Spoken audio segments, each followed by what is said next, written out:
Nobody wants to think about bad weather when you're on vacation, especially when you're out in an RV. Now, we're not talking about tornadoes or extreme weather, that's different. We're talking about just regular old storms. And the weather can change pretty quick depending on where you're at in the country. We were out in Colorado, weather changes every 15 minutes. I may have been that guy hanging onto the awning, keeping it from blowing to who knows where. Don't do that. Try these tips and tricks. Let's check them out. First, you want to set up weather alerts on your phone. A great way to stay ahead of inclement weather is by setting up weather alerts based on your ever-changing GPS location. So this way, when the alert comes in, you can check for severity and take action as instructed by the National Weather Service.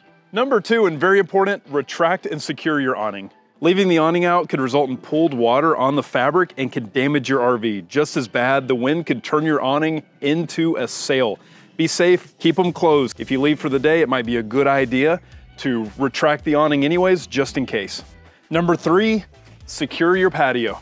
Make sure you secure anything on your patio like chairs, portable grills, anything like that to keep them from blowing into your rig.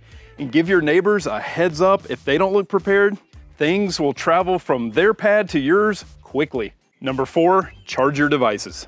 Last year in Texas, we went a few days without power and we're glad we charged them ahead of time. Consider picking up a spare external battery just in case.